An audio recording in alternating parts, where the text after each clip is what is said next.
My number one show of all time, and I can fire out a lot of reasons why.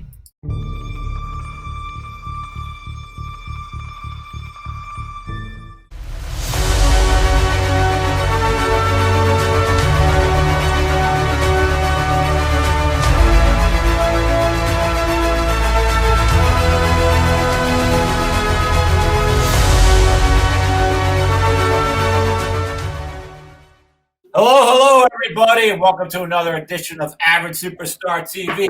I am your host, Lauren Lepre. Please smash that subscribe button on YouTube, Spotify, Amazon, Stitcher, and iHeartRadio. And I will take a moment and say, welcome to the 50th show. Thank you for everyone who's been supporting. And I'm going to plan to keep going and going and going. But the last show was really fun. We did our this group right here. We did our best and worst films of 2022. And the great Christina suggested, hey, why don't we do top 10 TV shows of all time? And I was like, yeah. So here we are. So that will be the show this week. So these are our opinions of what we feel is the best TV shows of all time. Without giving anything away, majority of our lists were very different. I have none. There's no double takes coming up, especially at my end with any of you. So, but I think it's kind of cool to see how four different worlds mesh. So, with me, Christina Puff, returning for the third time to the show. Say hello. Hello, everyone. Sweet. Dave making his second appearance. How's it going? I wore my TV shirt just for this. 5 more days to Halloween. Yes. And returning again for the third time, Scotty from the UK. Hello, how are you? Hope you're all good. Yes, awesome. So yeah, we'll jump right into it. So this is our top 10 between the four of us of all time. So we all know, in the 80s, that's all I did was watch TV. I was literally like Bill Murray's character in Scrooge. I didn't do anything but watch TV. So this is actually hard. In reality, I can do like a top 60 because but you cannot get them all in. But as time goes on, these are my top 10, and I'm going to throw the first curveball in here by going vintage because I still own all this entire collection on DVD. Everybody knows this. They don't get enough credit. So without further, number 10 is The Three Stooges.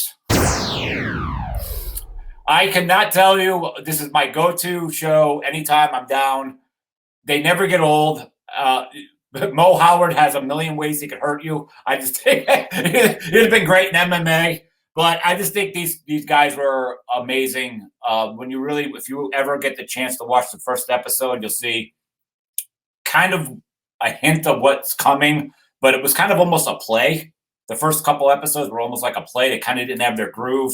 If everybody knows, now we have all these sound effects. These guys did this live in theater, and there was only one way to get a slap effect to go through the audience. These guys really hit each other.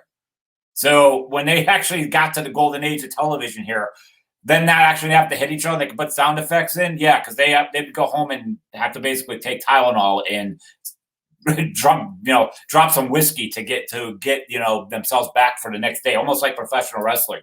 It's dark era, but I could go on forever. But Dave, I know you definitely had to at least check the Stooges out in your lifetime. Your thoughts? Of course I have. I mean, I've seen bits and pieces of it here and there. It's nostalgic and sentimental for me because my grandfather had stories of like going to see these serials at the movie theater, when he was a kid back in the 30s.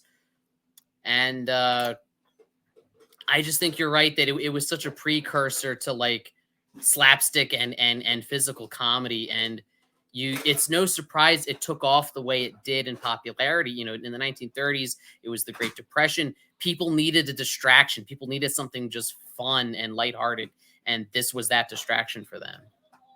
Yep. Christina, is this your cup of tea at all?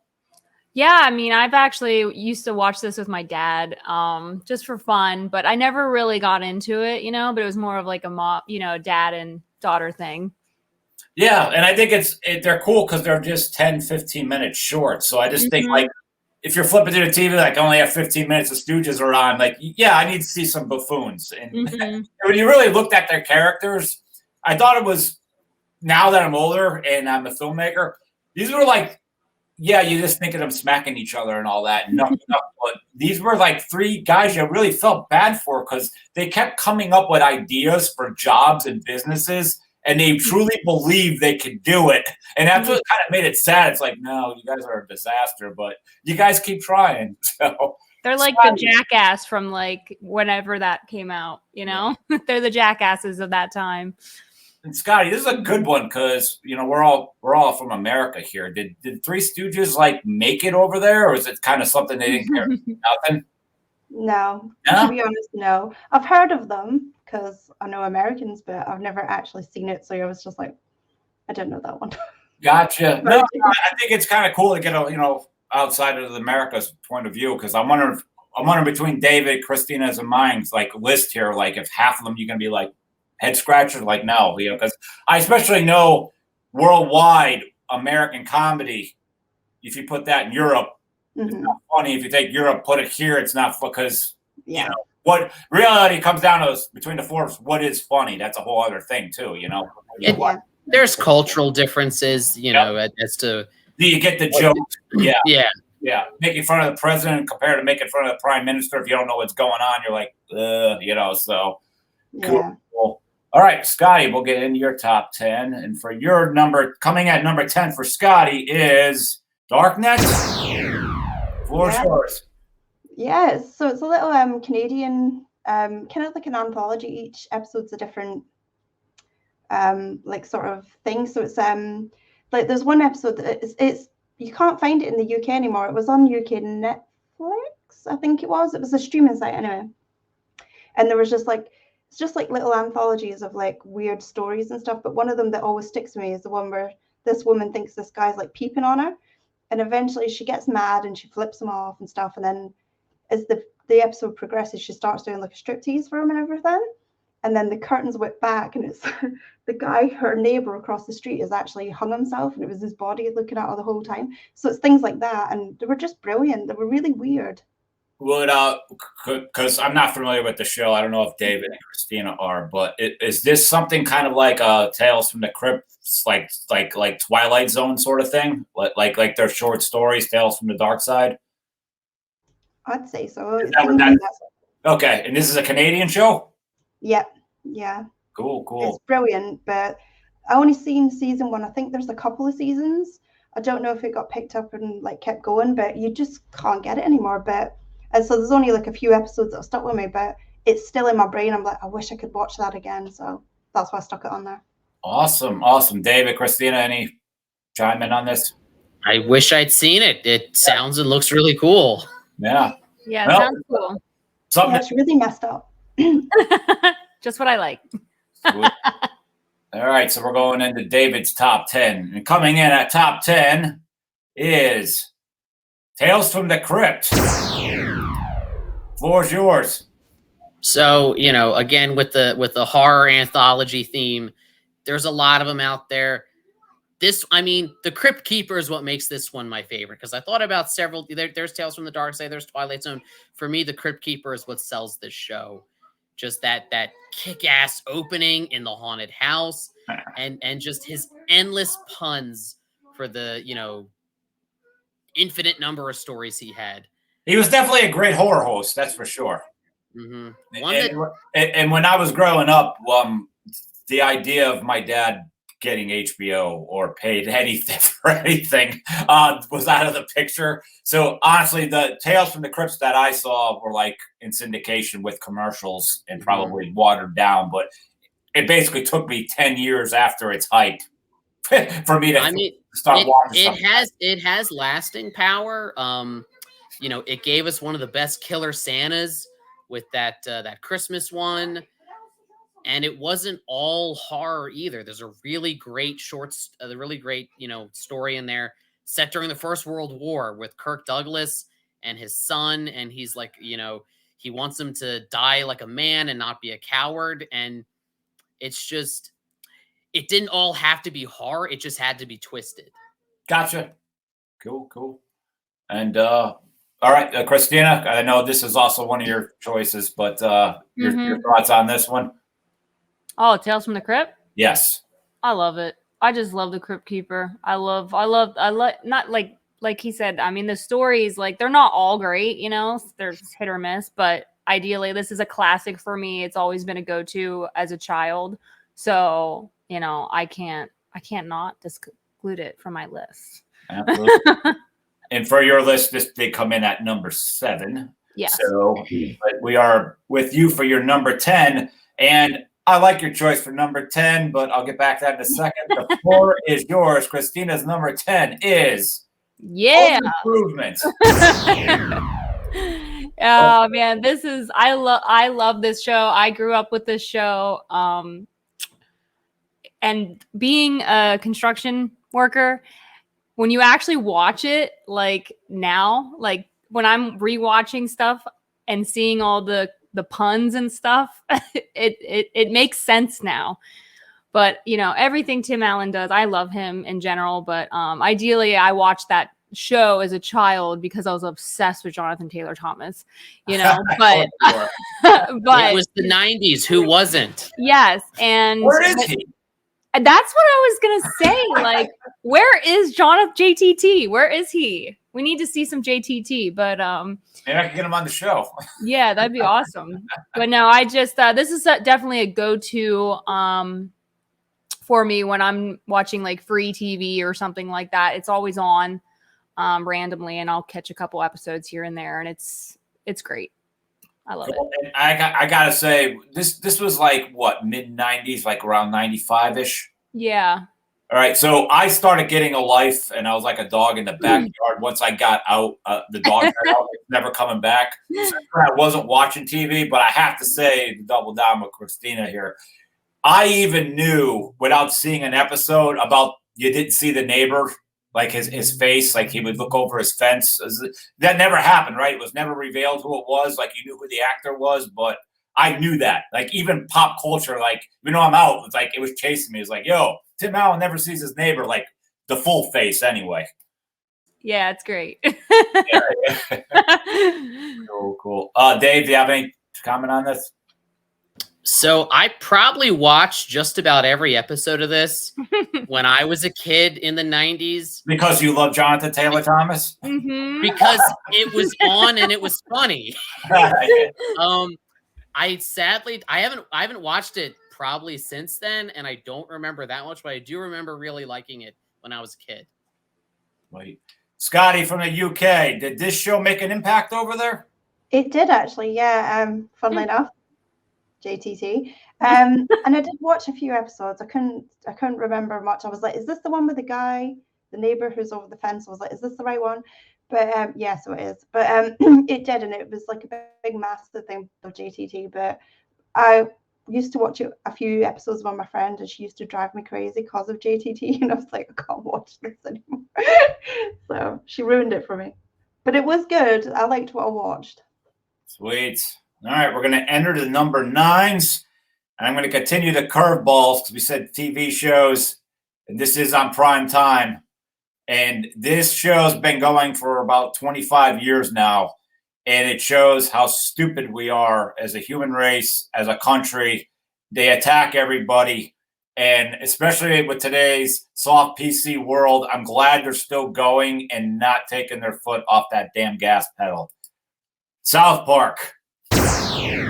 Yes, I just think this show is so needed to expose how stupid we are. It's sometimes funny when you watch this show and they do the wraparound and do like a little speech at the end. You're just like, yeah, that's all it is. Why isn't this registering with all of us? But I really wish Butters was a real person so I could like hang out with him. Like I want to hang out with Jimmy and Timmy. Like it's so good. It's just ridiculous. I just love how these two guys also, Matt Stone and Trey Parker, as far as we know, they're never out in public hanging out with like all the A-list guys. They just keep themselves. They go to work and F everybody. I kind of love it. It's just amazing. Christina? See, I'm in the same part with you. When South Park came out, I was watching it all the time.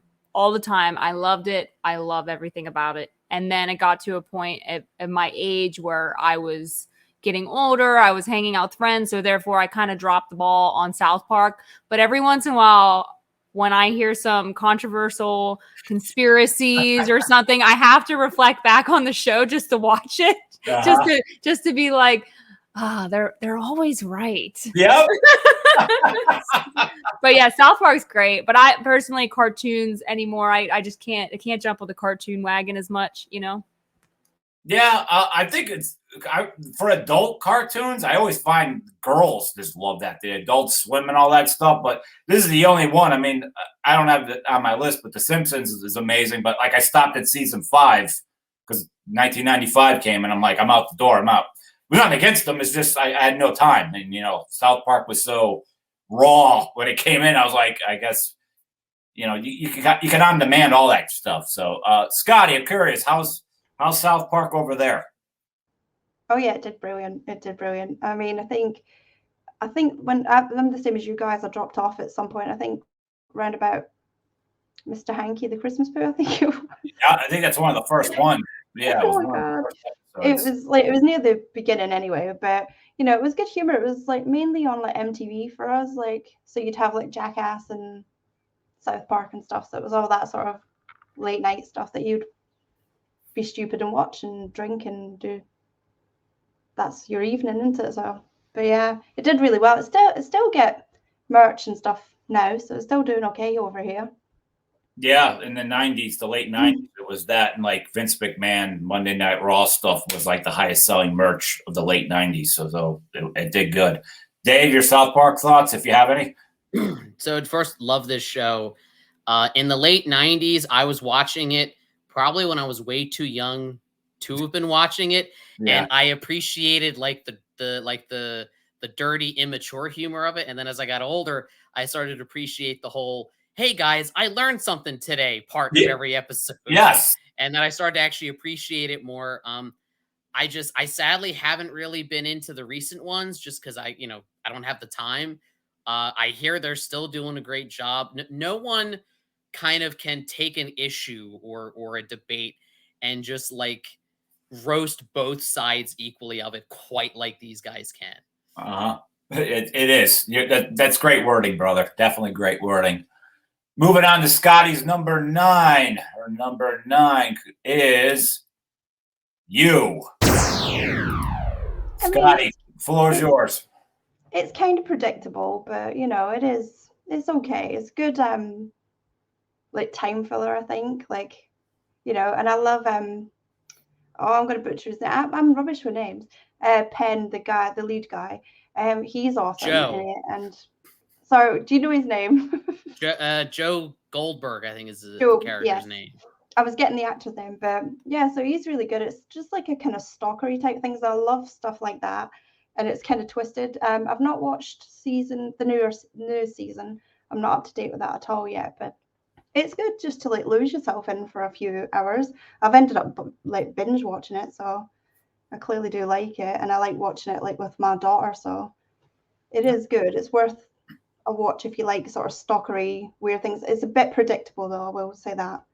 Gotcha. It's not like, I don't know, Christina, if you have any thoughts, because I never saw this. I have not saw this, but I have seen it on my Fire Stick, and I've been meaning to check it out, but haven't got there yet. But now I will. Great.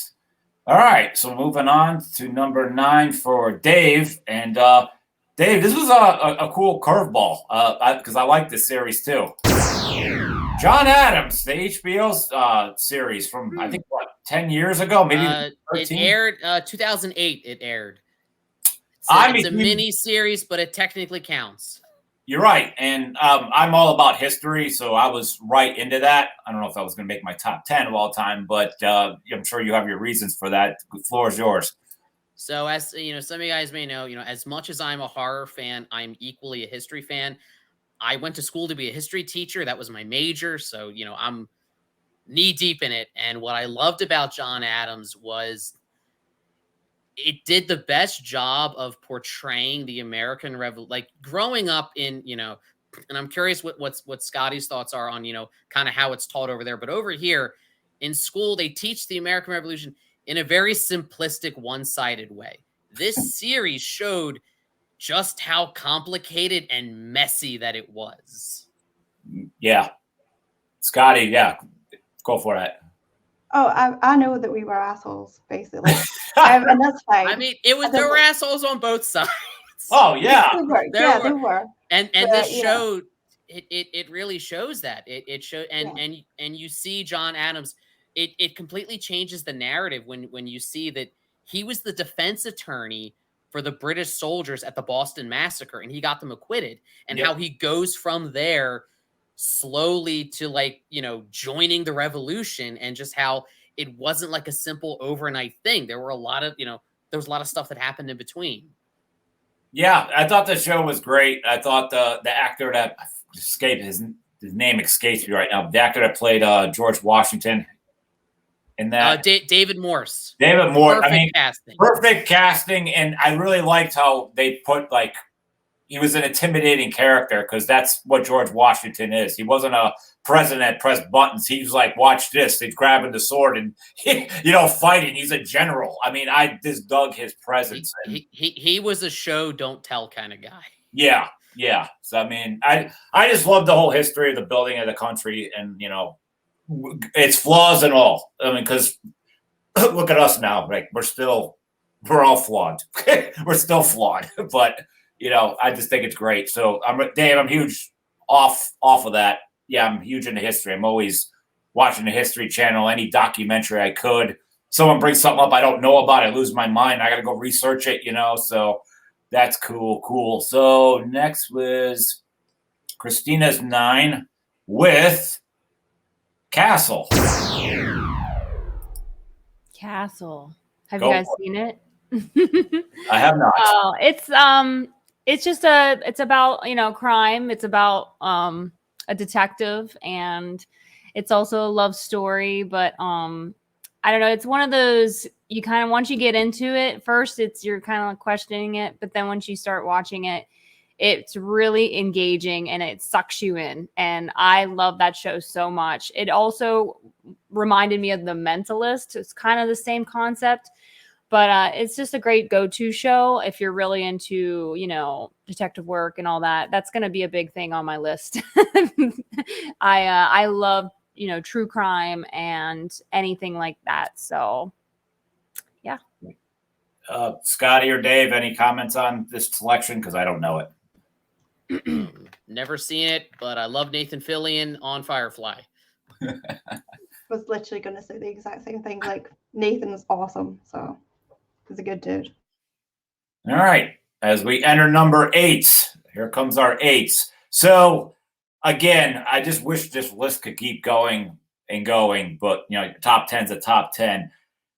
Coming in at my number 8 is Laverne and Shirley. And I could go on and on forever about this show. I think it was one of the best shows I've ever seen. I love that it piggybacked off of Happy Days. I think Penny Marshall, these two and Cindy, they were amazing. They were physical actors. These two, they just knocked it out of the ballpark. I could watch these two girls go at it all day. And within those two is Lenny and Squiggy. I think that the two characters, I think that's still the show of any TV show. Carmine, the show, it just goes on and on. I just think until they finally moved from Milwaukee to LA, like the entire group. I thought that was weird at the end. That was when they needed to pull the plug. But, endings of TV shows are usually kind of bad. Not a lot of them go out on top, but I'm huge. And I love following Penny Marshall right in the big in A League of Their Own. So, Dave, any thoughts, or is this not you? I've heard a lot about this show. I've never seen it, but I love how much we're learning about you from some of your show choices. Okay. Go for it. Christina, is this you at all? It's two girls. No, not you? No, man. You're old. Just kidding. I'm Sorry. Look at me. All right, cool. Moving on. All right, it's number 8. All right, so Scotty's number 8 is in this category, everybody else picked this in a different spot except for me. So coming at number 8 is the almighty Dexter. So I know all three of you are going to want to speak on this. Scotty, it's your pick. Go for it. I thought it was great. I thought like the premise of it was brilliant. I loved the whole idea of it. The first few seasons, the season with, I can't remember what season it is, but the one with the Trinity Killer in it, John Lithgow, nailed it. Oh, so good. And it left you, oh, it did though, did it? The end scene, and oh, I'm not going to spoil it for everyone, but I still get goosebumps thinking about it. It was just when when Deb found out who he was, and it kind of just, and that fucking ended, man. But up until that point, it was brilliant. It was so smart. Did anybody watch the spin-off, the new one? I did. Yes. It kind of made up for that ending. I was about to bring that up. Okay, so real quick, I have to bow out. I watched one episode and I said, I don't understand why everybody's into this. I was really like, why is everybody into this? And I bailed. But all I heard was about after the 6th season, that ending, how many people were mad. I heard nobody stick up for that ending. Mm-hmm. So it was garbage. It almost, the ending was so bad it almost ruined everything that came before. If you catch it, I'll say this: the first 4 seasons are a lot better than the next 4, than 5 to 8. What happened? 4 is where it's, because 4 is Trinity, and if you just stop it at there, the show is perfection. Was that like, did the main writers leave and get new jobs? That usually happens a lot. I believe it was that I think the showrunner left and they got a new one, and it kind of, I think by the end they were kind of running out of ideas of, let's throw another crazy serial killer at him. But those first few seasons, the ice truck killer, Miguel Prado, and then of course Trinity were some of the most memorable and iconic TV villains. Gotcha. And this was Christina's number 1, so I'm definitely giving you the floor on this one because I was also there when, not physically in the same spot, but I was there the weekend she got to meet Michael C. Hall. Yeah.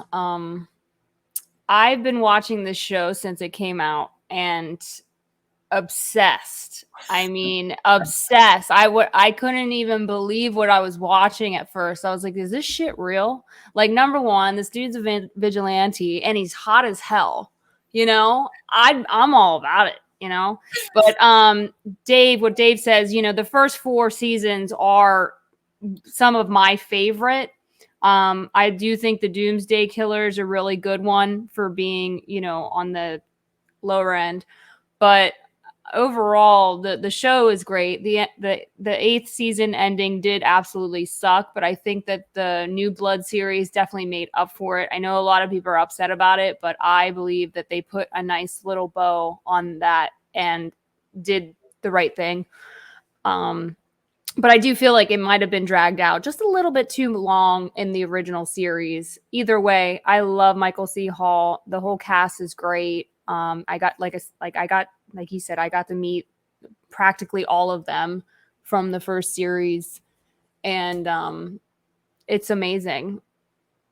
And when your amazing birthday party at the showboat, all your cupcakes and everything was Dexter themed. So yeah, we had a Dexter theme party. It was awesome. Scott, any more comments on this between the two of you? No, but the party sounded awesome. It sounded brilliant. Yeah, you got to come to one of the conventions and hang out with us because the 3 of us are always at them. Mm-hmm. All right, moving on to David's. So David's selection for number 8 is the 4400. Dave, I do not know this show, but go for it. A lot of people don't know this show, and I feel like that makes it such an underrated gem. Essentially, the 4400 was Lost and Heroes, but better and before they both came out. It was like this sci-fi mystery show about, these 4,400 people that disappeared all throughout history and then all reappeared at the same time. And then it gets into like superpowers, and then it goes like full Terminator. And it was just, it was such a cool sci-fi story, and I feel like Heroes and Lost got all the attention, but this show did those themes better, and it did it before those shows even came out. Gotcha. This is on CW because I've never watched any CW shows ever, or Warner Brothers. There's a lot of networks I've not seen. There is, but it was it was awesome. Plus, I know Mahershala Ali is a big deal now after like Moonlight, and now he's going to play Blade. This was the show I saw him on first, like back in 2003. I was a fan of his because of this show. Sweet. Well, coming in at Christina's number 8 is Criminal Minds. Take it away. Yeah, this is another go-to show for me. I've watched every freaking season, but it's definitely like it's a show that if I'm just like laying in bed, I'm falling asleep, I'll put this show on, and it's soothing, it's relaxing to me. Obviously, murder and everything like that. But at first when the show came out, it was pretty brutal. I remember a lot of people were like stunned by how brutal some of these crimes were. And personally, I love that shit, obviously. But I just like how the story progresses. I mean, if you've never seen it, you've got to watch it from the beginning and see how it really progresses. Nice. Cool. All right, we are moving on to our Sevions. So coming in at my number 7 is something that is actually current and still going. Revenge of the Ninja and Chuck Norris are my gateway to why I want to get into martial arts, and including this movie. And from this movie, we produced my number 7, Cobra Kai. Let me just say, when this was announced, I said, you're kidding. I was one of them. I was like, are you freaking kidding me? This will never work. And right out of the gate, I was like, this is written perfectly. It's like a tribute to the past, showing that this is a whole Johnny Lawrence is not in modern times, so he's like lame. So they're, the campiness is there mixed with the modern. I really could relate to the character of Eli, particularly, of being that nerdy, that picked on, and turning into this beast through the karate. Was I'm not going to go through how I grew up and everything, but I can relate to all that. Miguel, all of them. But I think it's great how Karate Kid was, the first one was the story of Daniel meets this, older guy, in an oddest of places, and, he needs his help, and they become best friends. And then, the Karate Kid 2 is the story of Mr. Miyagi. You get to learn about him. This show is the straight up the journey of Johnny Lawrence and Miguel and Robbie, and Daniel's now like the subplot. But I think this show has been going so good. That being said, I don't know what they can do going into this season 6. I don't think it's necessary.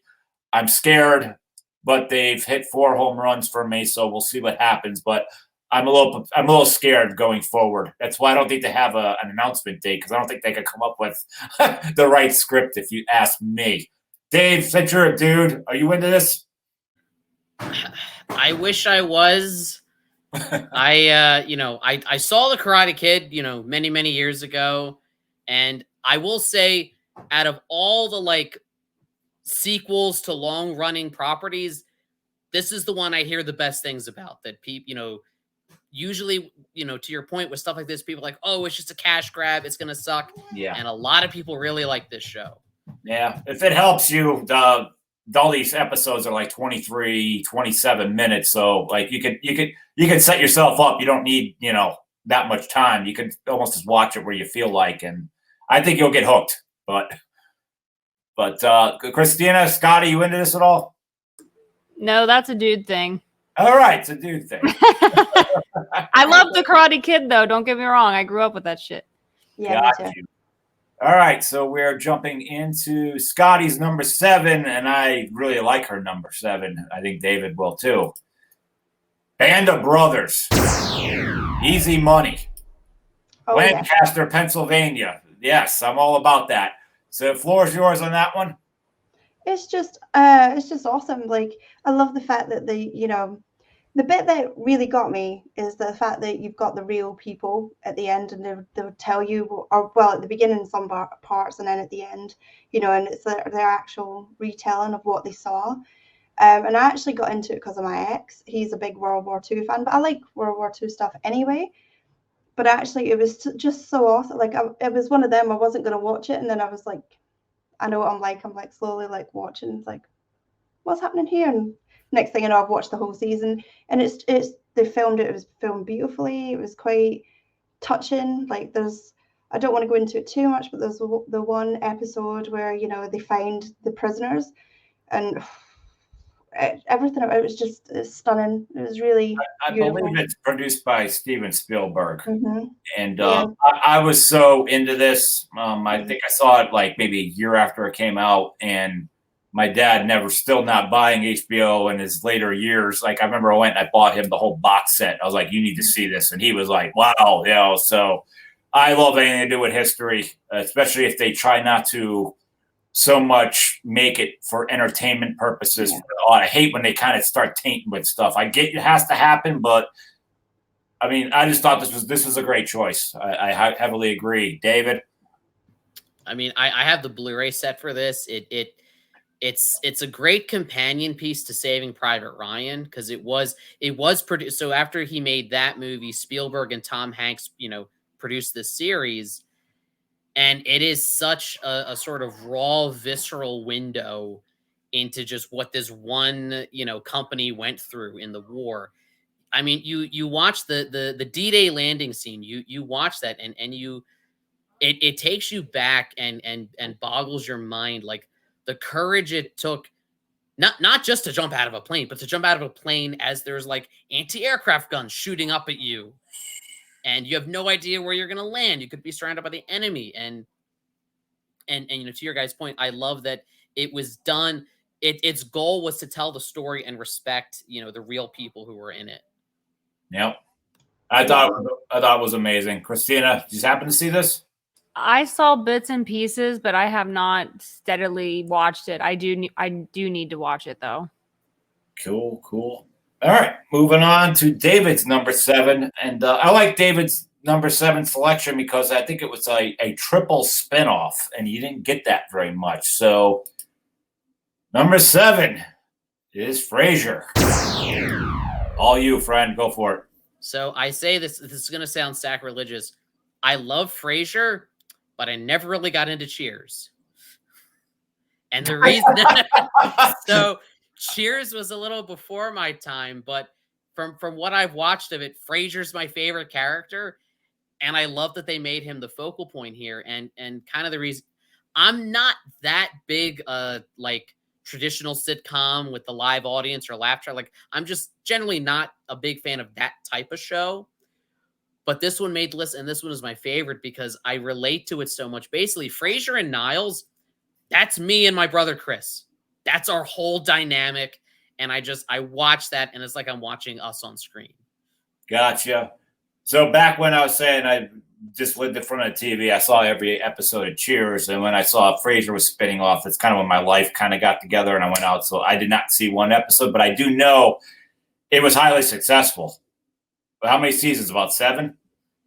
I think it ran for like 9 or 10. Yeah. Did Frasier or did someone within that cast spin off to something else? Was I onto something? I don't know. All right. Well, I know towards the end of the show, there's a joke that Kelsey Grammer says where he's like, "Oh, could you imagine what it's like playing the same character for 20 years?" Yeah. At that point, he had been playing Frasier Crane for 20 years. Gotcha. Cool. We're moving on to the 6s. Christina's number 7 was already said, but Tales from the Crypt. So lining up for number 6. All right, number 6 is current. Number 6 is currently the only show I watch, and in a world of weakness right now, this shows where it's at. It's the number 1 show on cable, Yellowstone. Let me just say, coming out of the gate, I was not looking like, oh, look, cowboys in Montana. Like, I wasn't like, hey, I got to see that. I just kept hearing the hype after season 1, and 2020 hits, and we're grounded. And I was like, I'll take one episode of that, and I'll probably never watch it again. And I got right into this. And maybe it's because I love Montana, the Dakotas, and Wyoming so much, but I just love the whole idea of the Indians rising up and trying to financially take the land back versus the Daltons, who's been there for 100 years, versus the buttholes from California that are coming in and want to make a resort. There's a three-way war going on. And, man, the violence in this, thank God there's characters like Rip out there. And the show stealer of Beth Dalton, I think every guy wishes they could have her. Like to me, in the history of television, the character of Beth Dalton, to me, there's a bunch of other respected actors, a bunch of better looking actresses out there, but none of them ooze sexuality 24/7 than the character of Beth Dalton. Like I just think she's always dressed good. And everything that comes out of her mouth is just so good. She's always one up on you. And she's just, it's kind of like almost like she's a porn girl, but that doesn't have sex, but like she's kind of there. You're like, damn, she's got everything. She's got a brain and everything too. But I don't know if any of you watch this at all, but anybody? Christina? No, but I've heard about it and I've been wanting to watch this one. It's on my list. Christina, I think this what I just said, the Beth Dalton character, I don't think you'll be able to get away from that. Like no, I think you yeah. I think she's a good role model for all women. Nice. And God help every guy if that actually she rubs off, because we're all in trouble because she's so good. Oh, God, she's so good. All right. Moving on to Scotty's number 6 with Slasher. All you. I do like my horror shows. This thing. I mean, but yeah, this one's like it's kind of got the same sort of vibe as, not like the same, but like how like American Horror Story, each season's a different story, and Slasher's the same. But I have to say the kills in Slasher, some of them are just brilliant. Like we've seen people getting eaten up by a chainsaw, and I think it's in season 2, which I think is the cabin, the one where everybody's out in the wilderness, and literally you're in it, and 2 seconds, like 2 minutes in, I'm spoiling it for everybody, I'm terrible, but they just like, they hit this bed and it's just like, poof. I'm not going to ruin the actual kill for you, but it is just brilliant. Like it's just so smart. Like I love the first season, and I actually felt really sad during that one. Like again, don't want to ruin it for anybody, but each season it's brought something a little bit different. I've not seen the newest season. I'm really not up to date with my shows at all at the minute, but honestly, it's such a good like little, I think it's like 8 or 10 episodes, and they're just great if you just want a horror thing. And yeah, I've recommended it to so many people. If I can jump in here, because I haven't seen this, but is this I saw it said Shudder, so this is Shudder sort of like Twilight Zone, Tales from the Crypt sort of show. So it's just like a new episode every week with a new cast sort of stuff. No, it's the same cast. So the whole season's the same cast, same sort of storyline, and then the like season 2 is like something completely different. But you might have some of the actors return. So it's like American Horror Story, like they roll kind of, yeah, kind of. Okay. It is similar, but not the same. Christina, anything on this? I have not seen this, unfortunately, but it sounds awesome. David? I saw a couple episodes of whatever season was the latest one that had David Cronenberg as like the head of the family. And I liked what I saw, and I ran out of time, and I've been meaning to watch the next episode, and that was like 3 years ago or something, and I need to. Gotcha. I've been busy. Gotcha. All right, so we're number 6.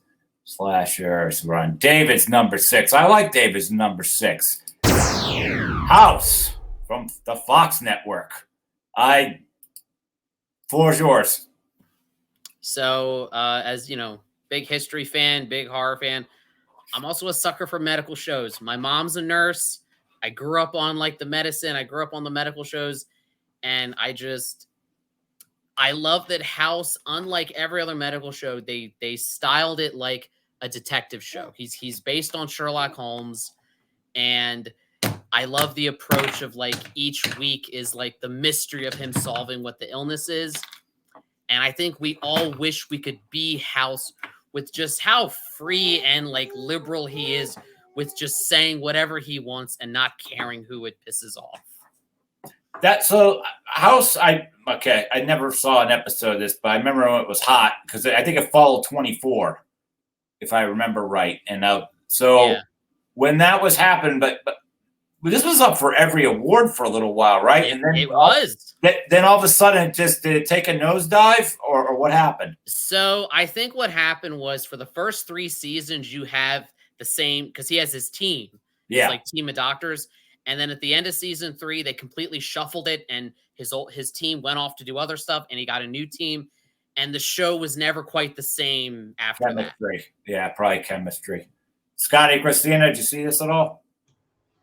I've caught a few episodes. Is it Hugh Laurie? Is the lead? Yes. Yeah. And his wit and humor is just hilarious. Like he's such an arse. A British actor who tricked Bryan Singer when he auditioned, didn't tell him he was British, just did his American accent, and he even said, "See, that's what we need, a true not one of these fake British people, a true American," not realizing he was actually British. Funny. Christina, did you see this at all? I started watching this show and I fell off real quick, and it just, I don't know, it wasn't really doing it for me. I've even worked with people that have been on that show in other films, and I still don't. I don't know. I just never got into it. Your cup of tea. Yeah. Yeah. It's all good. Well, speaking of Christina, at her number 6, sticking with the Fox network, The X-Files. Boy. Who doesn't love the X-Files? And once again, another show I grew up watching all the time. This shit was on at like 3 a.m. when you were drunk coming home from the bar. I love this show. It's great. The movies were great. Everything about the X-Files is amazing, you know? And what's the dude's name? I always forget his freaking name. David Duchovny. David Duchovny. Yes. So good looking. I mean, we got any Californication. Yes, so that one's a good one too. But yeah, X-Files is definitely, I mean, it's hit or miss for some people, but it's definitely one of my favorites. Sweet. Yeah. All right. Now we are half in, and coming in at so now we're going to go on our top 5. I would just like to say I have a 2, 3, 4, and 5. This was a nightmare to pick, so I just kind of had to pick a pattern. My number 1's a slam dunk, but so bear with me here. My number 5 of all time was one of the biggest TV shows of all time from the ABC network, Roseanne. I think this show was very, very important. This show hit on so many levels as far as a hardworking family and not be able to pay the bills. The whole idea of Dan Connor being a carpenter and is still trying to build a boat in that garage, and he kind of knows he ain't going to make it. Like, he's just never going to get ahead. His kids have kids, and no one's kind of doing good. I thought Roseanne herself, putting this show together, I don't know 100% sure who was the first, like, gay couple, male couples, like, to be a regular on a TV show, but I thought she broke ground on that. I definitely thought Roseanne also was open to things. She also was the first network television female kiss was Roseanne. Like, Ellen may have been the first, actress to come out, but the first televised kiss on TV, it was a joke, but it was Roseanne. Roseanne, I think is amazing. She was always whacked out since her and Sam Kinison, for a lot of people who don't know, when they were younger, they got run over by cars, both of them. And Roseanne and Sam Kinison had to learn how to even hold a fork. And so for anything Roseanne may have done that's a little out there, there's a lot to choose from. I kind of give a little bit of the Gary Busey sort of pass, you kind of know what you're dealing with. But this show was such an amazing thing, and I loved all the kids, everyone that David's character, the character of Darlene's. I could go on, James Galecki and all that. I just think it was one hell of a show. I don't want to sit here all day, but Dave, did you watch Roseanne at all?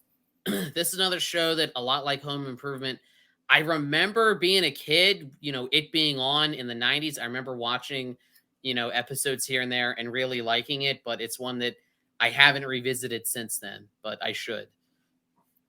Christina, is this you at all? You know what's funny? I totally forgot about this show, but I loved this show growing up. I loved it. And I still remember as a teenager watching this show and reflecting back on it and like actually catching on to the humor. And it's true. Like that's how it was. Like people struggled and they portrayed every bit of it. It was great. I loved it. I think it was one of the first network shows, because a lot of those shows where they'll make you, feel good comedy. Like we're going to pick you up. And like Roseanne had every problem, mom problems and all that stuff, like how terrible our mom was. And yeah, I thought it was good. I thought it was a perfect blend of drama and over the top humor mixed perfectly. Yeah, like realistic shit. Yep. And how many shows feature characters working like minimum wage jobs, but then they live in gigantic apartments, and you're like, how the hell do they afford that? Right. Too many characters. They have to have a bigger room. Scotty, how did Roseanne, did that resonate over there? Yeah, it was quite popular. I was probably too young to realize any of the sort of like undertones, but I remember watching it when I was a kid with like parents and stuff, and they'd be laughing and I'd be like, just watching it. But it's only when I was like older you understand what I was actually watching now, if you know what I mean. Like, but I don't remember too much of it, but it was good. It's amazing if you take a series when you were a young kid into your early teens and we watch it when they're 30 and you see stuff you never saw. Yeah. You appreciate stuff more, or what's ahead of its time versus maybe this show really wasn't that good at the time. I thought it was, but moving on, Scotty, your number 5 is one that is well known. Buffy the Vampire Slayer. That's iconic. That was iconic. Buffy's just awesome, isn't she? Like, I love the fact that every season you had a baddie, but every other episode you'd have like a new like monster type thing, and I just loved it because it wasn't just vampires; it was like a whole mesh of things. And I'm like pretty much the same age as like. I think when Buffy started, she was like 16, and that was the age I was. So you can really like sit there and you're like, oh, this is like how I feel about things too. So it was just brilliant. And I still, even watching it back, I'm like, she's freaking iconic. She really is. So she's just brilliant. And I have 2 chime-ins. One, I've never seen one episode of this, but the real Buffy the Vampire Slayer movie I saw opening day because I love Christy Swanson so much back then. Yeah. And I'll also say that about maybe 2013 or 14 at Wizard World in Philly, Christy Swanson was there as a guest, and something happened with an MC, and I got to go MC and sit next to Christy Swanson and run the Q&A, and there was camera phones everywhere, and I'm like, this is going to be all over YouTube. And I can't find one video. There's no evidence that I got sit with my dream girl. There's no pictures online. It's just my word. I mean, people come like, yeah, sure you did, but yeah, that's it. Puff, did you watch this all? Honestly, I'm with you. I prefer the old school Buffy. I can't remember. I'm terrible with actors' names, so forgive me. The girl that plays Buffy in the show. Sarah Michelle Gellar. Yeah, that's right. I personally don't like her as an actress. I don't know. Every character she plays, she's always just like a stuck-up bitch. So I just never really like got into that show. She was an angel on Cruel Intentions. Come on. Oh, wasn't she? Yeah. Sure. Dave? I am in the boat of I saw and loved the movie, haven't seen a single episode of the show. I'm sorry. You stand alone, Scotty. Movies are easier because it's only like 2 hours. It's not like a whole commitment. Yeah. It is. I think like if you tried to go back and watch it now, you'd be like, but it's still Like, I can still watch it. Like, it's still good to me. There's a lot of gems in Buffy because of the movie, though, because like Pee Wee Herman was his first movie since, you know, his incident in the theater, and they gave him long hair and he was hilarious, and Rucker Howard and David Arquette. And you even saw Ben Affleck for a second as a cameo, the guy that played Slaterson and Dazed and Confused. There's a lot of, you watch the original Buffy, there's a lot of faces in there. You're just like, boom. But yeah. Moving on to David's number 5 is a very successful TV show. Did not see one episode, but ER. So I swear this is it for the medical show portion of my list. And no, it really came down to House and ER were like neck and neck, because like House I love, but ER is the show that my mom watched when I was a kid, and I grew up watching it. And I gave the edge to ER because I feel like it, obviously it wasn't the first medical show. You had Saint Elsewhere, you had MASH, but it was like the granddaddy. Like every medical show after that was trying to be ER.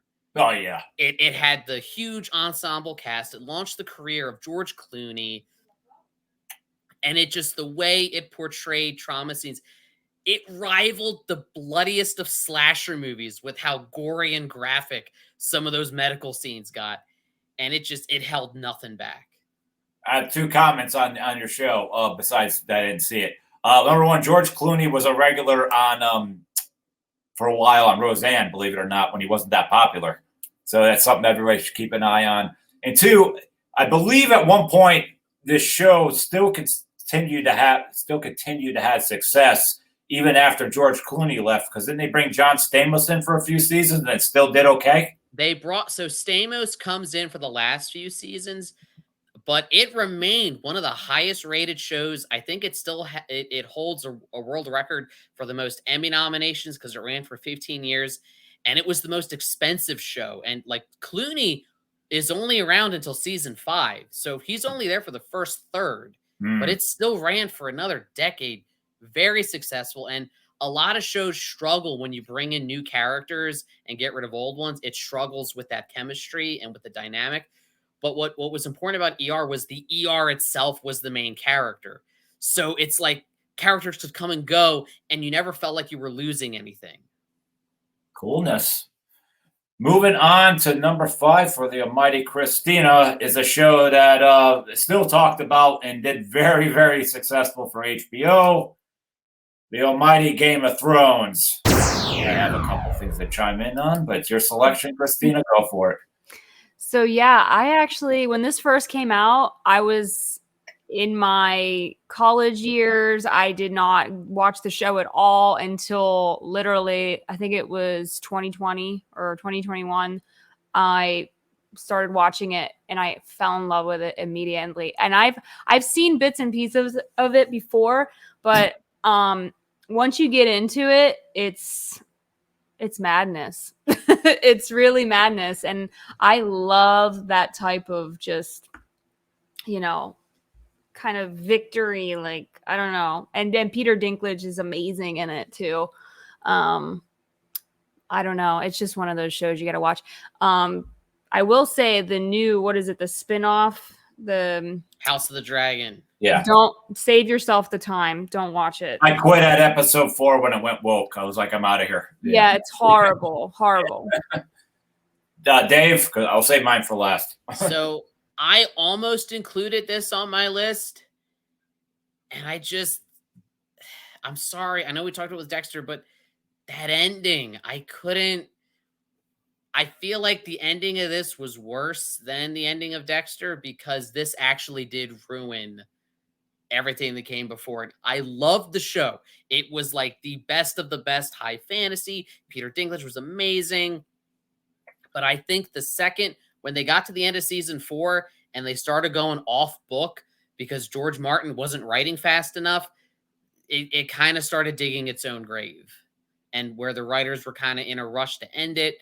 So if we're just talking seasons 1 through 4, this is easily in like my top 5. But with everything that comes after that, this was an honorable mention that's maybe number 11 or 12 for me. Scotty, you being over there especially, what's your thoughts?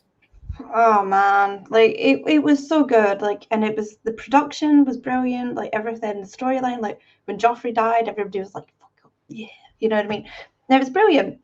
And then that ending, you're right. Like Dexter was bad, and Game of Thrones just. I sat there at the end going, like, just You could write a thesis on how terrible that ending was. it just. I felt like it portrayed the character of Daenerys. I don't know about in the books, like where she actually went, but I was just gutted because she was such a good leader, and so yeah, she did have like some jealousy and stuff like that, but you know, for the most part, she was quite solid, and it was just like I felt like they did her dirty. Because they didn't take the time to. Mm, I feel like having her You- go you- that way. You're talking about the ending for Khaleesi, right? mhm. Yeah. So once again, that proves women can't ever be a president.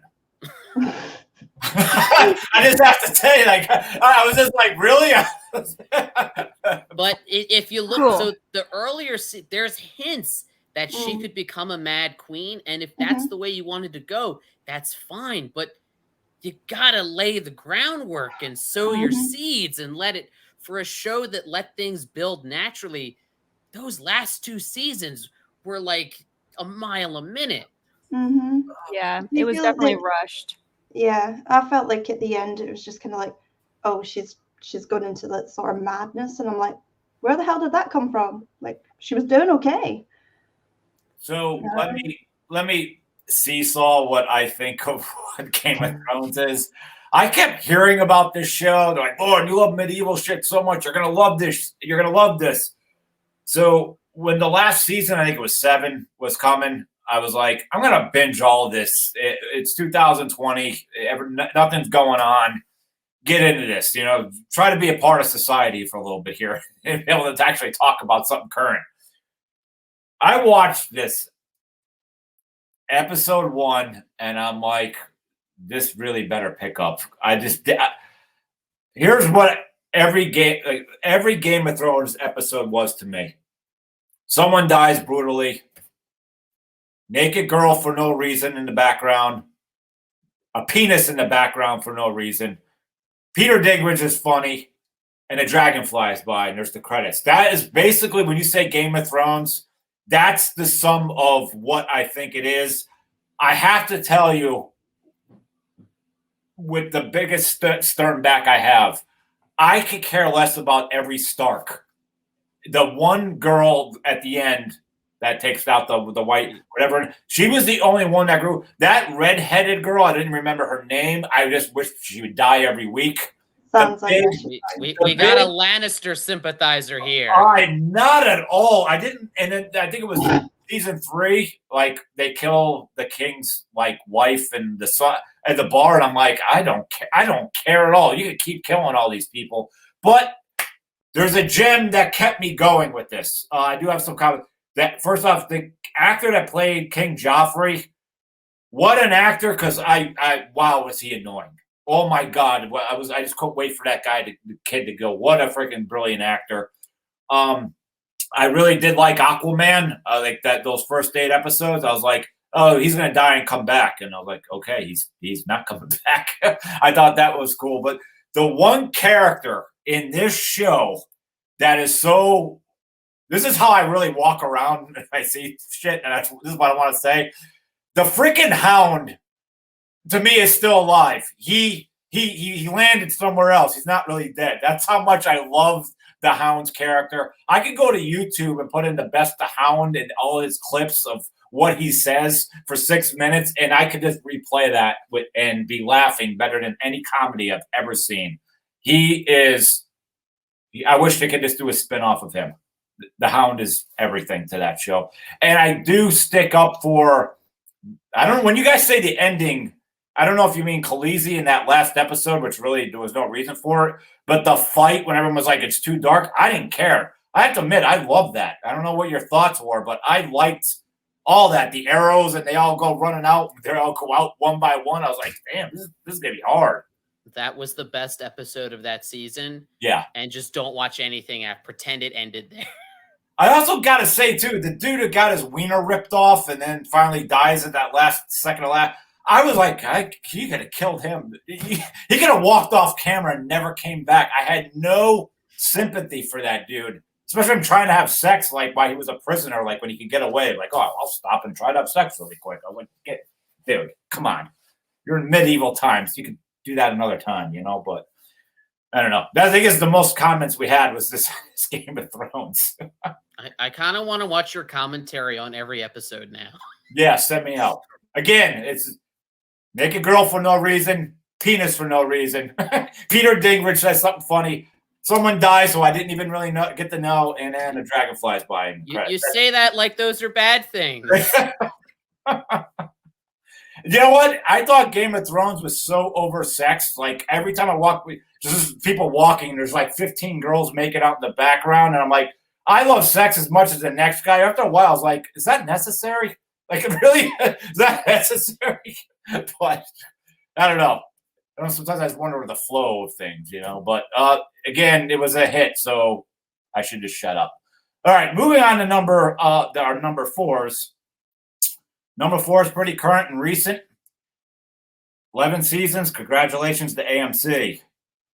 The Walking Dead. And I must say here that I did watch some shows on HBO and stuff where you could kind of binge watch and get out. 1993 is when my favorite show of all time ended. You'll find out shortly. 2008 or 9 is when this started, and this is the actual first show I watched since then. And out of the gate, I didn't like it too much. And by the second season, once I started getting into acting myself, I started like, damn, these guys are tight. I like them as an actor. I'm getting to know these characters. I thought the ending of season 2 was still one of the saddest things you ever seen with Sophia. I know we could go on and on. I thought the governor was one of the best bad guys I've ever seen in any television show because he was completely unlikable. You really couldn't root for him. You could root for Negan. You did kind of like Alba a little bit, but the governor was just, oh my God, kill him, kill him, kill him. And everybody, when you could say 11 seasons of anything, you could say where you kind of dropped off. I understand.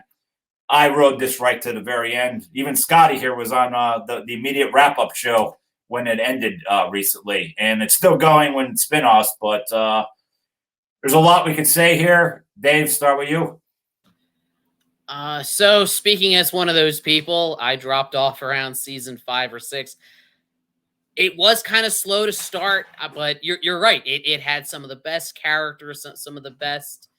It did world building, I think, better than almost any other zombie media did. I love the characters. Once I kind of started missing episodes, it was hard to get back in. When you think about that, though, it's not just The Walking Dead. How hard is it to give over a decade of your life to any TV show?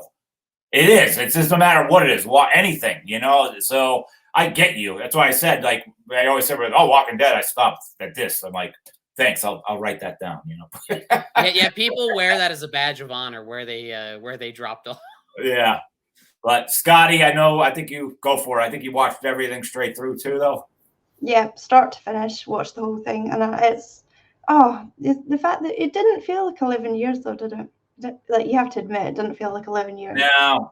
Some seasons dragged, but I do believe that now, unlike, we were just saying in whatever Dexter and Game of Thrones, I think is one of the best endings ever written. I just think it was beautiful. It was 90 minutes. The first hour is the fight, and the last half hour is where they're going, and you get to say goodbye to everybody. I thought that was just a really cool thing. Yeah, and it made me sob. It was just beautiful, but I can't wait to see the spin-off stuff. So I feel like, to me, it's not done, if you know what I mean. Yeah, and I think this is also a great show because it made actors. Because there's a lot of them. There's cameos, and, Norman Reedus was around a little bit, but, where'd you know him from? I could name like 10 things, actually. But I just thought it was great how they built, hey, we're drafting these actors, and we're going to make a whole – I think it's great, Yeah. So I think Shane made out the best, John. I think he birthed them.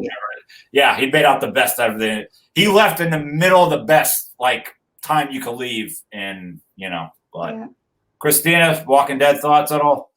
I'll be honest with you, I fell off too, and I went back and I rewatched it to, I think it was the 6th season, and then I fell off again. So I definitely need to start from the scratch again with this one. Yo, You we being fell an off at the effects same person, time. you being an effects person, do you like what they do? What's that? Their zombie makeup and the deaths. I mean, you being well, yeah, absolutely. I mean, Greg Nicotero is awesome. Everything that he does. I mean, they did a killer job. The first season, the makeup was like, I think that's what really drew me in, because you saw the zombie crawling on the ground, and you're just like, what the fuck? Yeah. Like, that shit's creepy. But no, they did great. They did a great job with the makeup. Absolutely. Sweet. All right, moving on to Scotty's number 4 is current. Interview with a Vampire. And it's Grey Worm from Game of Thrones. Oh, is it? Yeah, it's Grey Worm. So. Okay, go for it. Oh my god! So when I seen it, they were making it, and I seen like the sort of premise and what year it was set, and I was like, because you go into it, if you're a big like interview fan, you automatically think Brad Pitt, Tom Cruise, and I was like, right, I'm gonna go into it just thinking. Oh, that opening night, by the way. But I went into it, and it was just like, okay, I'm going to go into it with like a fresh, because I have a tendency to go into things and I'm like, if it's not the same as what I'm used to, I'm just like, But within, like, I watched the first episode and was hooked. I think it's brilliant how they've done it. It's really smart. It's really quite funny, but it's also really dark as well. Like, the guy that plays Lestat, I can't remember his name, unfortunately, but he is such an arse. But he's such a good arse, and you just really like him. And he's got a nice one as well. But yeah, so it's like it's just brilliant. Like, give it a go. I don't want to sell it. Like, if you can get past the whole movie, and like I think it's like the 1920s, 1910s, 1920s. If you can get past like that, it's worth a watch, and it's really smart, and they've done it really well. And I love the fact that Anne Rice was actually a part of it as well. So. Cool. Definitely. My only comment is I saw the movie. This doesn't look like my cup of tea. Christina, you? I have not seen this show yet. Yeah, but I have seen it and I've heard about it. But maybe I'll give it a go. David. I love the movie, and in the words of Forrest Gump, that's all I have to say about that. Cool. David, your number 4 has already been said with the great Dexter. Moving on to Christina. Of course, Christina's keeping her, rated G going picks here with Hannibal. All you. This show is so freaking good. It was a toss up between 3 and 4, but I'm a little bummed that they stopped at 3 seasons. I've heard rumors that there might be a 4th one, but if you like Silence of the Lambs, this is kind of like a prequel, and it really dives into the psychological aspect of who Hannibal really was, and it's crazy. And some of the, so it's an FBI agent and Hannibal, who is a psychologist, who meet men together. And is it based off of, if I jump in, is this like a little bit of the Red Dragon? Like, is it supposed to be like, yes, it is based off of that. And I'm not sure. Character? What's that? The Edward Norton's character, like carried over? Yeah, it is Agent Will Graham, who's the protagonist of the show. Yeah, but the kills in it, I don't know if the kills that take place in the show are representative to the Red Dragon, but some of those kills are so brutal. You're just like, what? Like, it's insane. But it makes you really use your brain and try to like piece together certain crimes and like who's doing what and who's doing who. Like, it's just like it's really crazy. You really got to watch it. Sweet. And speaking of Hannibal, a shameless plug for me and Christina's friend, but our friend Chris Rowan owns Buffalo Bill's house from Silence of the Lambs. So if you go put in www.buffalobillshouse.com, you could do an Airbnb and actually stay in Buffalo Bill's house in Pennsylvania. So I'm actually staying there soon. look at you. I Look at that. know. Another That was a Christmas gift, okay? dig it. Dig it. Sweet. All right, moving on. Okay, wow, we're in the top 3. We're almost there. All right, number 3.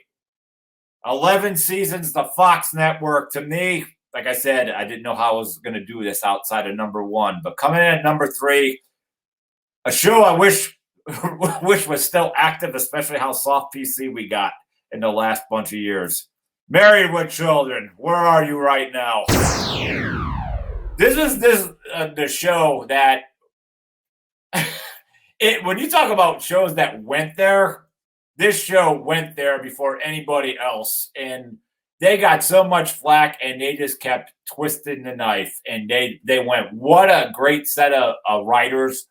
Towards the last, I think it was season 8, is when the 2 main writers left, and then you started to be able to tell. But man, what great characters! Like what. Al Bundy's an American treasure. I mean, for anyone who didn't really watch this, you should. There was family street fights. I mean, this is the best thing. The whole idea of Polk High, and he's still reflecting back to his high school years. 4 touchdowns in 1 game. I love Steve. I love Jefferson. I love No Ma'am. The Rhodes, Marcy Rhodes. I could go on forever, but this show was this flat out amazing. Christina, you're smiling the hardest, so you go first. I was gonna say I knew this was gonna be on your list. I definitely watched this show, and I don't know, did it have a plot, or was it just supposed to be just a living of Al Bundy, daily life? Yeah. Yeah, the daily life of Al Bundy. Just quirky and just ridiculousness. That's all I can say about that. David, did you try to been on this at all?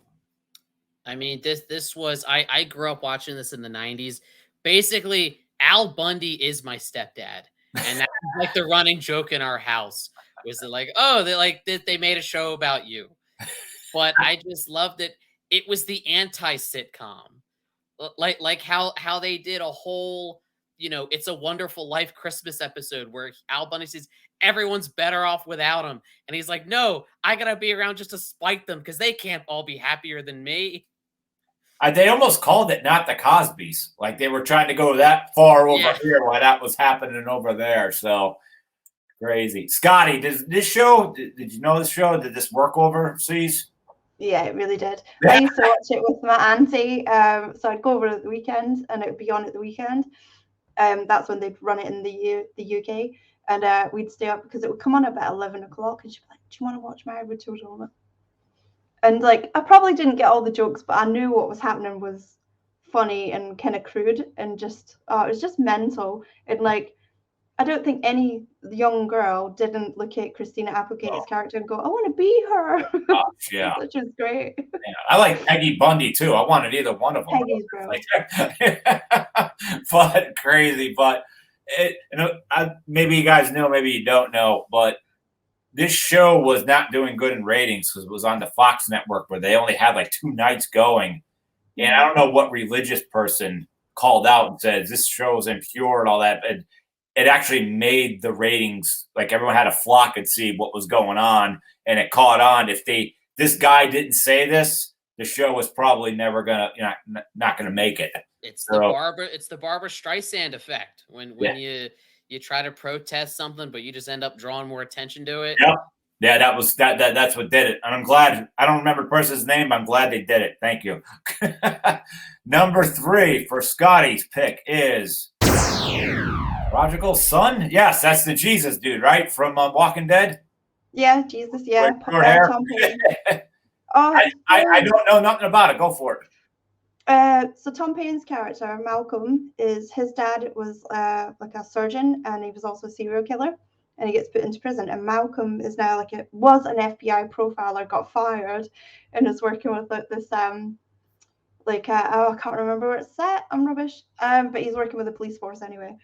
And it's just mental. It's just mental. Like at one point he cuts off a guy's hand, and he's just, Tom Payne was brilliant, and I was absolutely devastated when I found that they just ended it at season 2. And even though it just ends at season 2, and it kind of ends on a cliffhanger as well, I'm like, son of a, I'm hoping they pick it up somewhere else. But I'd still say, even though, because usually I'd be like, oh, you know, it ends and it's a cliffhanger and you've got nothing, I'd still say watch it because it's so funny. He was amazing as Malcolm Bright, and just the whole cast were brilliant. It's mental. Brilliant show. It looked interesting. Again, I didn't see it. I didn't see a lot of things on here, but yeah, I mean, it looked interesting. So I was happy for the actor, you know, getting a show. Moving on to David's number 3 with Community. Go for it. So I feel like in the modern sitcom age, Big Bang Theory is, you know, it was a huge hit. It was iconic as like the geek nerd show. Community is the better nerd show than Big Bang Theory. It just didn't have the audience. It was one of the most creatively written shows. They did paintball episodes. They did episodes that were like parodies of entire genres. It went meta. There's a whole episode where one character it's set at a community college, and the character Abed goes to a film class literally just called Nicolas Cage, Good or Bad. And it like breaks his brain doing this deep dive into trying to determine, is Nicolas Cage a good or bad actor? He's bad. We know this. But so it was unlike any other show, and it felt like the fans of it, there was such an underdog quality because every single year it was under threat of getting canceled, and then it did get canceled, and then it got brought back, and then it got canceled again, then it got brought back again. And we just found out recently that we are finally getting the movie that was promised years ago. Nice. Christina, Scotty, any comments on it? As I did not see this. No. Moving on to Christina's number 3. Coming in at her number 3 is Mindhunter. So if you guys haven't seen this show, it's very short-lived, another short-lived TV series, but it's amazing. It's really, this is kind of how like Criminal Minds got started. And it's basically set back in the 70s where FBI agents, they like interview serial killers to really profile them and see why they do the things that they do. And it's a really good show. I wish that they continued this because I wanted to just keep going with it. I wanted to see what else they could bring to the table, and it just never happened. Coolness. I definitely did not see this. Dave, Scotty? I've not seen it, but it is on my list, and it's one of them, like, it's stayed on the watch list on Netflix, and I just haven't got to it, but it did intrigue me with the whole profiling. I heard good things. Mm-hmm, same. And I heard it was unjustly canceled. That happens to shows, right? Yeah, we all will. But moving on to number 2, one of the most iconic shows ever from HBO, The Sopranos. And me being an Italian guy, yeah, this was right up my alley. This show was the acting, the script writing, this show ran on all cylinders. I love James Gandolfini. What an actor! This is still something I watch on my box set once a year. Like it's that good. Man. I mean, when you say like mob movies, I don't want to see them anymore. I think they're played out and all that. But this was so good. I mean, I don't even know. Especially like season 4, once you really got to know the character of like Tony Soprano and his wife, and when they had that intense fight for that breakup, and we all knew the past between the two of them. Wasn't like Carmilla wasn't freaking clean either. She wasn't clean either. So all that emotion came out. I mean, and then even all that as the seasons went on, all the actors they brought in for a short time or a long time. No wonder why it won the awards every year. I mean, it was just out of the ballpark. Some people just look at it like, oh, yeah, mob movie, but no. I mean, there was just so much more to this, and I loved it. I have to tell you, brilliant ending. This is another ending that people have talked about. I was like, I don't know what happened. I'm like, well, what did you want? Like, did you want the 4 of them to like toast goodbye? Like, The idea that they made the screen go black and all of us thought we lost our cable and you don't know made David Chase's show be talked about forever. Because what else could you have done? That was to me, that was his final curveball of brilliance. And for the record, the movie that came out, the Many Saints of Newark, what a letdown. Like a couple years ago, what a letdown. But I almost just don't count it. But going around the room, Dave, did you watch this at all? I was one of those people who was like, what the hell happened? Trying to like flick with the remote on the final episode. And to this day, I can't hear Don't Stop Believin' without thinking of that show and that ending. Like it is forever associated. I felt like, to your point about mob movies, what a like gritty, visceral kind of quote unquote realistic depiction of like that life and just it never felt artificial. It felt, you had characters doing very bad things, but they were always kind of humanized and you saw that they were three-dimensional complex people, even Tony himself. They were all narcissistic in a way, though, because no matter how bad they were, they thought if they gave money to the church, like they would just, it's just like, all right, well, I'm still going to go to heaven. Like I remember that's the Catholic in them. This is great. I'm Italian too. I was raised that way. Yeah, so it's like they do all this nasty shit, but as long as we do this, as long as you tell the priest your sins, you're forgiven. That's how it works. Yeah, it was just great. Paulie was one of the best characters ever, too. I mean, I got Junior Soprano and his lines. I mean, it was. I could sit there and do an entire show in Sopranos, but I'm just saying, boom, like that's my pick. Scotty, did this resonate overseas? It did really well over here. I have to admit, I've not seen all of it. I've seen like the odd episodes. I think I've seen it. It was like maybe second, third season, something like that. I can't remember. But I remember watching a couple and I was like, right, I'm not watching anymore because I don't know really fully what's happening. I want to see it from the beginning and I've just never got around to it. But it is one of them, I keep going, I want to watch that. And then I forget about it. And then somebody mentions it and I'm like, oh, I really want to watch that. But I've even heard about the ending. I also have to say for season 6, when basically AJ Soprano's character, the kid that plays that actor, give him his credit.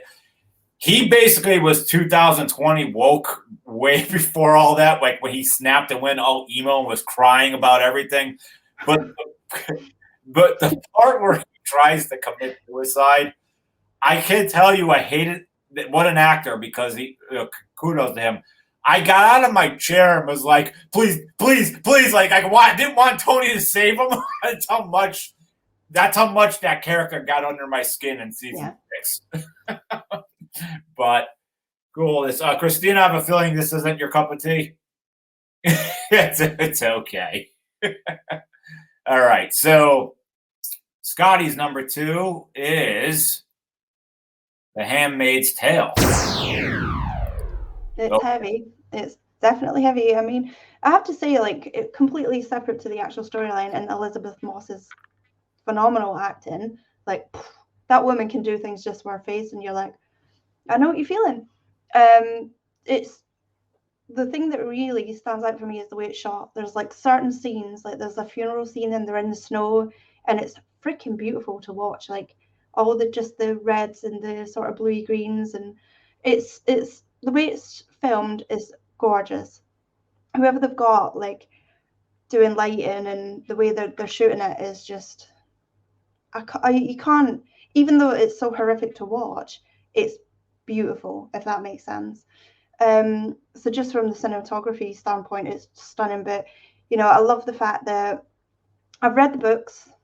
I've read the new one, Testaments, and I just love how they've made it more modern because it was kind of like Serena Joy was old in the books and stuff. And I love so the woman, I'm gonna butcher her name, so I'm not gonna say it, but Serena is actually Dexter's girlfriend. Is it Hannah in Dexter, the blonde girl? So that's who plays Serena in that show, and it's just so impactful. They talk about everything, like women's rights type stuff. And I love the fact that in the show, everything that you see happens has actually happened at some point in the past. So they're not making anything up. This has actually happened to people. And I just think it's brutal to watch, and it's amazing at the same time. It's a mind-blowing show. Cool. Well, I have no comment because there's another one I've not seen. Mm-hmm. Christina, Dave.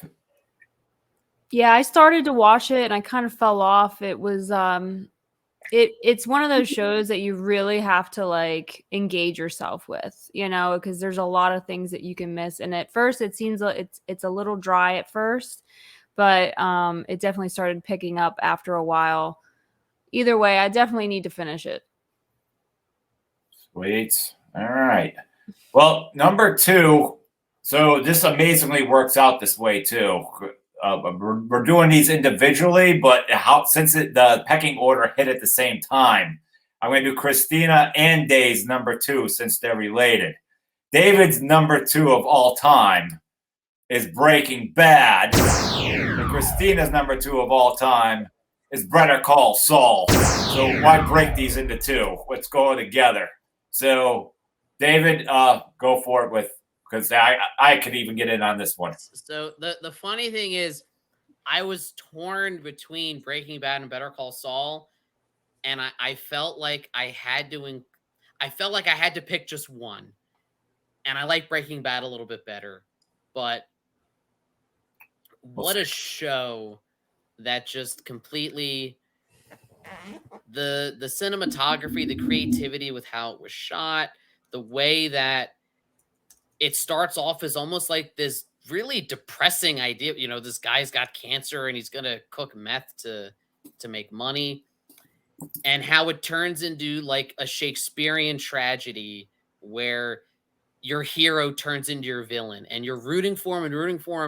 And at a certain point, and it's different for different people, but he crosses lines. And at some point for every audience member, he's like, yeah, you know what? I'm not on your side anymore after you cross that line. Yeah. This was a show that I watched during the 2020 thing, and I didn't know how it was great because I didn't know how it ended and all that, so I got to binge straight through. You are lucky. So yeah, I had to wait every week for years. So I mean, I'll say one thing. It might sound negative, but I'm gonna praise it. This almost made my top 10, but it was a show that I only need to watch once. This is something I'm never going to revisit. But that being said, Walter White, Jesse, oh my God, Saul. I mean, wow, and the whole Mexican cartel, those twins within them suit. Man, the character of Mike was amazing, and it really was so well written, and I really loved that ending. Like so much. It stuck that, and we've talked about shows that like missed the mark, the ending. Breaking Bad stuck that landing. And it was so good as far as like, I love how he just goes to his wife and says like, I did this for me. I was bored with you. And you know what? Like, you're still the mother of my child, so you're going to get money and be fine. But like, the fact that he figured out a way to get that to them was brilliant.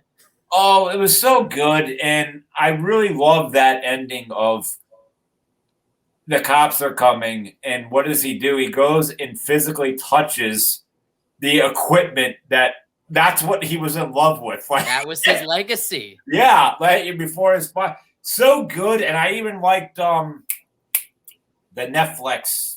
El Camino. I liked that a lot. People were like, it was 50-50. I think people just was hoping like somehow Walter White would have been in it like a lot more. I'm like, it was the ending Jesse deserved. Oh yeah, I'm glad. After all he had been through. Yep, it was so good. And then right in the Better Call Saul, which I sometimes debate, was that even better than that? But it's hard.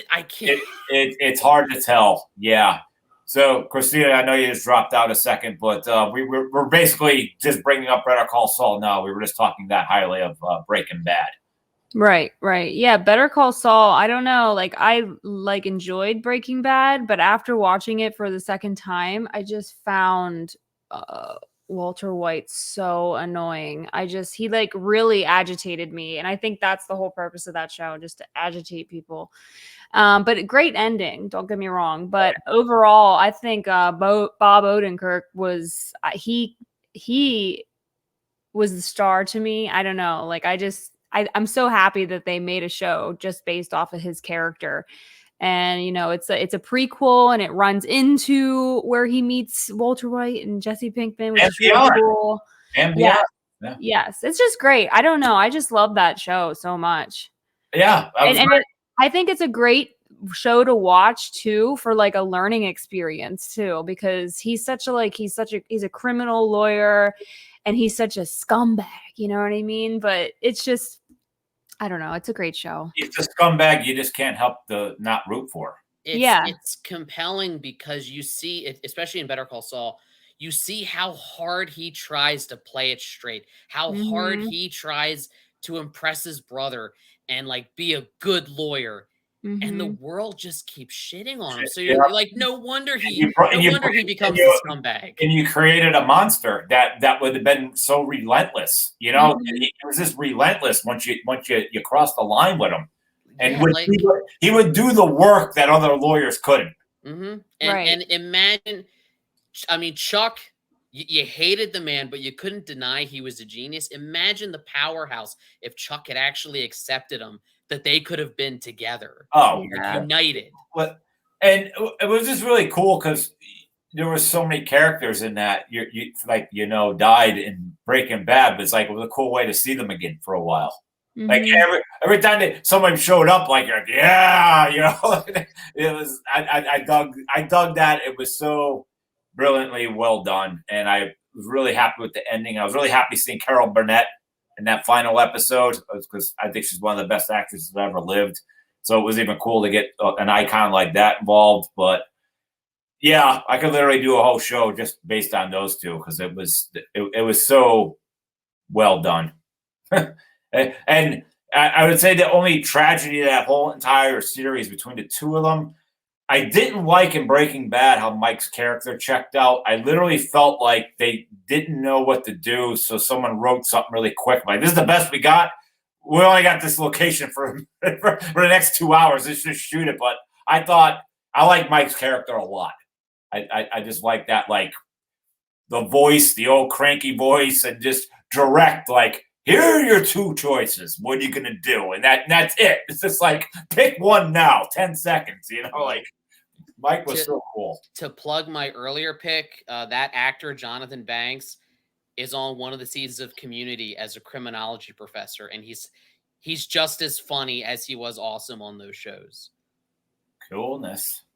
Well, Christina, you would be wrapped with your Dexter for being number one. I want to bring that back up to the audience because I know how high you hold the show.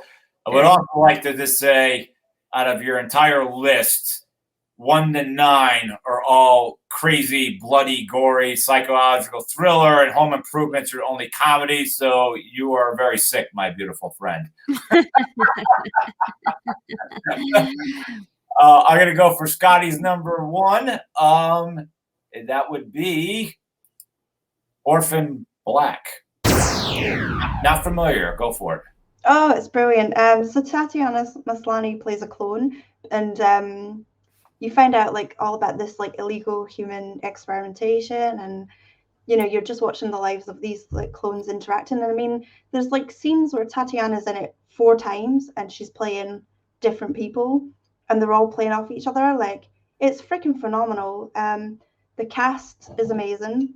I actually am friends with one of them, Josh Volke, what an absolute legend. And it's just like from start to finish, it is a brilliant thing. It's funny, it's very touching. You can see these like relationships between these like sisters coming together, and there's twists, there's turns, there's things that you don't expect. I've watched it probably the 4 or 5 seasons, I think it is. I think I've watched it about 10 times. It's like me and my daughter, when she comes to see me, because she doesn't live close by anymore, we'll watch it and we'll spend a weekend watching this bloody show again. And you find things that you're like, oh, I didn't notice that like the last 10 times I watched it. You know what I mean? It's just, and her mannerisms and everything. Like this was way before, is it She-Hulk, isn't it? And she's just so freaking talented, and the whole cast are just amazing. I'd definitely give it a watch. I don't want to tell you too much again because there's so much twists and turns, but the clone thing becomes quite evident quite quickly. So, Cool. but yeah, brilliant. Hey, Christina, did you see this at all or no? I have not. I've never even heard of it, so Yeah. I'm very interested. Is this UK based or is this? No, it's in Canada. Oh, okay, another Canada one. Cool.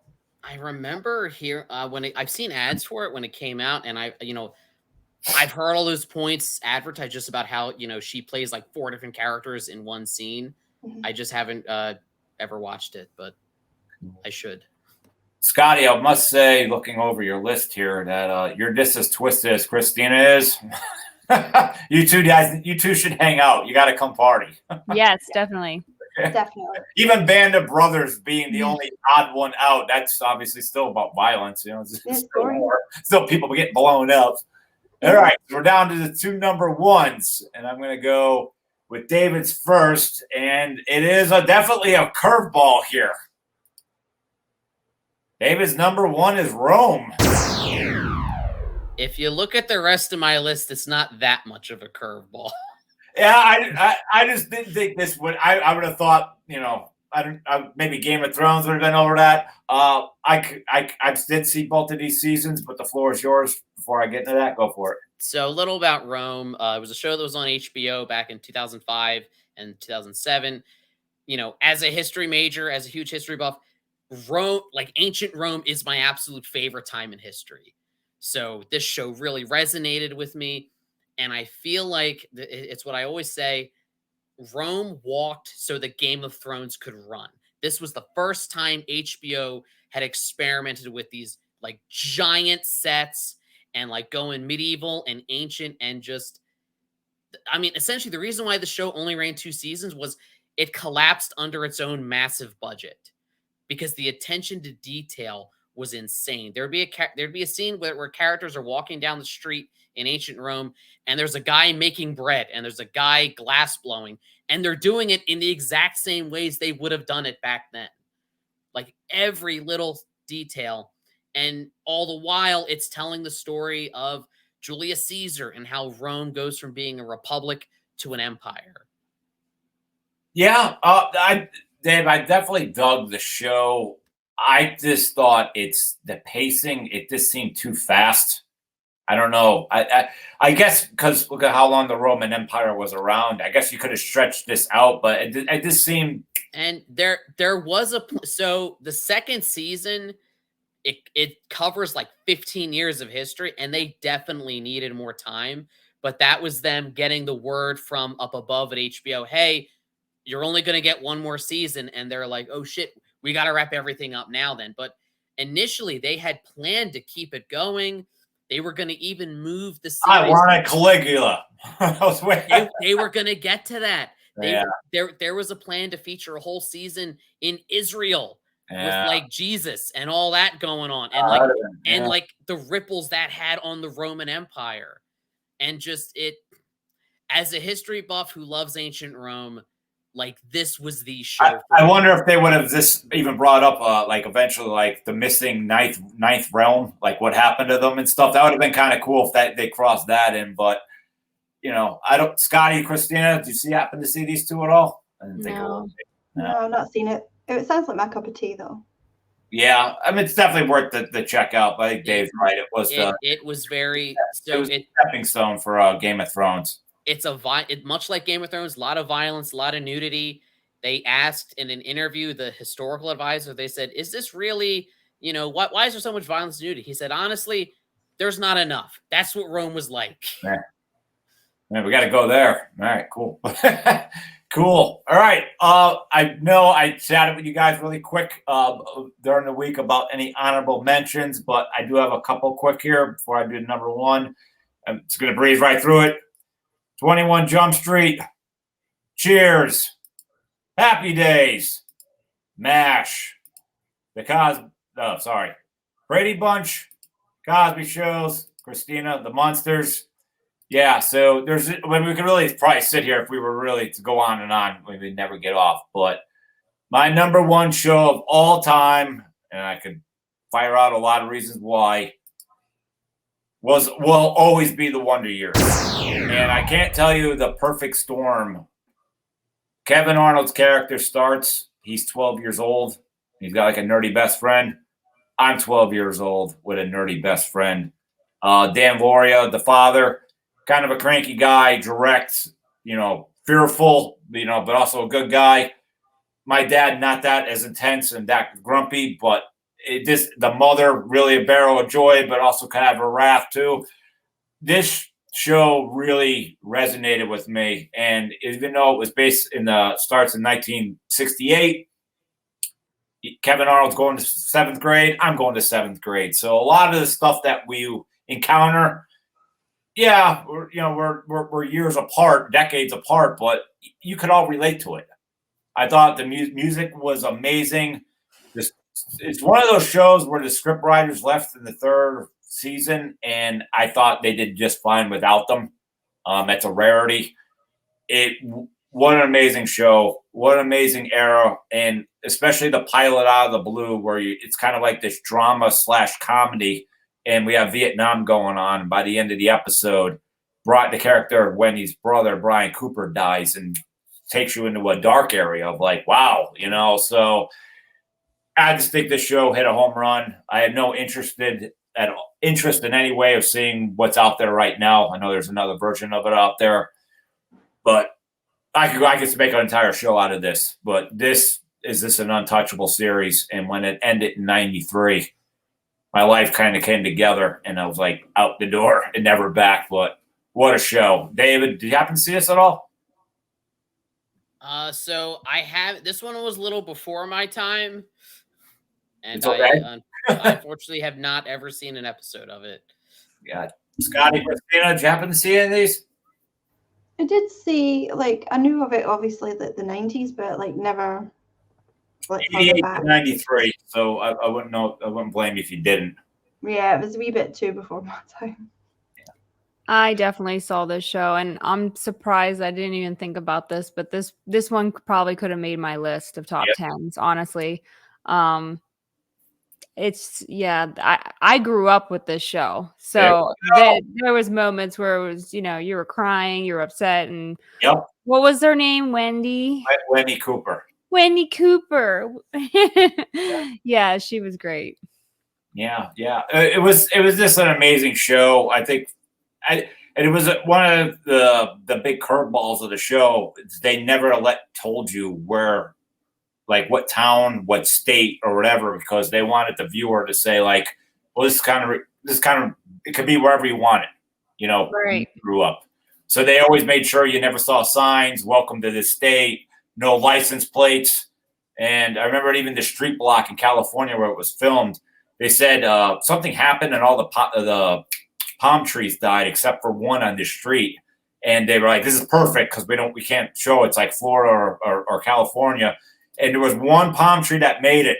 And they're like, we're going to have to shoot around this. They go, why don't we go knock on the customer's door and say, hey, if we give you money, can we cut this down so we don't have to worry about the camera pans? And they were like, yeah, sure. How much you got? And they worked something out. They cut that down so you didn't have to worry about it. But it was also just, you had Vietnam going on.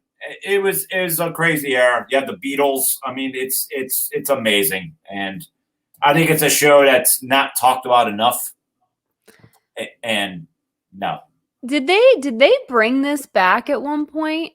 Oh, yes, it is. It's back, but it has nothing to do with Kevin Arnold. It's maybe I'm referring to the last season though, because I just remember he was all grown up, and it was like a sad.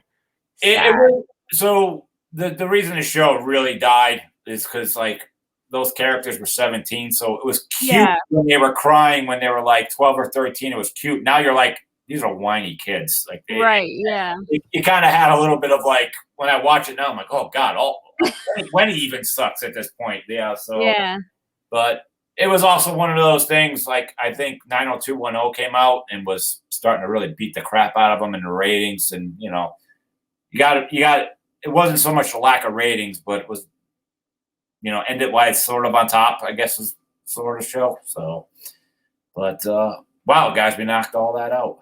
Cool. Holy hell. That was a lot. That was a lot. There's a lot of TV shows. I could keep going, but yeah. Yeah. That's that sums it up for sure. Yeah, well, not bad for my 50th show. So I thank you guys so much for joining me in this time, and thank this audience for taking the time and sticking with me for the last year. We got so much more coming up.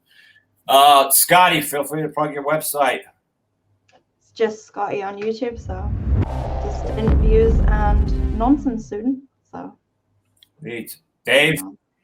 If you're into all things horror, you can find me here on YouTube at Halloween Year Round or my blog, HalloweenYearRound.com. And the great Christina. I am also on YouTube, just youtube.com/puffx, just like on the screen. If you're into Halloween, horror, or makeup, my channel's for you. Sweet. And as you are watching right now, Average Superstar TV on YouTube, Spotify, Amazon, Stitcher, and iHeartRadio. We drop a show every Monday morning. And I thank this audience for taking the time to listen to this list.